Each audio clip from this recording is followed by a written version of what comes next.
Hi everybody, welcome to another edition of Yo on the Go. Today we're going to be talking about sunsets. It's a sunset here in Los Angeles. Really beautiful sunset. We've got the sky, we've got the ocean breeze in the morning. It was really nice. And thinking about sunsets, I think about life that you don't expect. I think there's something interesting about life is that there are a lot of things that you don't expect happened. We like to plan our things in this world, especially in the Western world.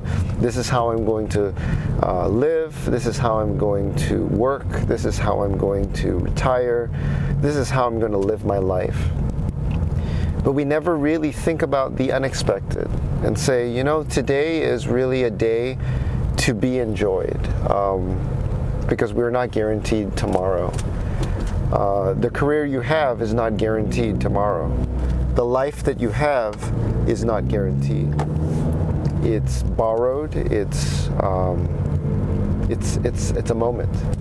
So we should enjoy it. We should definitely enjoy it for what it is. And there's a difference between happiness and sadness, that life can take you one way or the other. And there's a difference between that and having joy. You can have happiness, you can be sad, and still have that deep joy. So I encourage you, think about that and what gives you, what provides that deep joy in your life, and hold on to it. But also know that things can be taken away. Your choices are what they have been, what they are. And tomorrow is tomorrow, but today is right now the best thing. There was this story I read from a book called Zen and the Martial Arts. And there was this Zen master who was walking along the ledge of a very steep crevasse in a mountain. And he slips. And he holds on to the edge and slides, and finally holds on to a final bit of crevice in the rock, holding on for dear life. And he's sitting there, and he then realizes he's not going to be able to hold on anymore. He's going to have to let go. There's no way up, and it's thousands of feet down. And as he's looking, he turns over and sees a strawberry. And he says, "Oh, that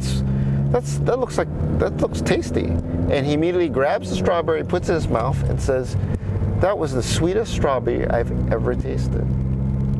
Now, a man who is worried about his death, worried about his demise, which is inevitable, would not care about that strawberry at that point in time. But at that moment, if he did not take that strawberry, put it in his mouth, enjoy it, he would be missing out on a lot of stuff, a lot of really important things. In many ways, we do that in our lives. We're always looking, we're thinking we're going to live forever. We're going to have this job or career or path forever. And it's going to get us to wherever we want to go. But we keep on forgetting that we don't live forever. Ultimately, our path has a beginning and an end. Friendships have a beginning and an end. Enemies have a beginning and an end. And if we understand that, we can then stop and realize that there are things that are coming before our eyes that we need to enjoy. We need to enjoy it. Just like this Mustang, right? To enjoy the drive, even though it may be a long hour and a half commute. Enjoy the moment, enjoy the present, because that's what we have right now. So I hope this was helpful for you to think about as we share this sunset together on this cloudy day in Los Angeles. Until next time, bye.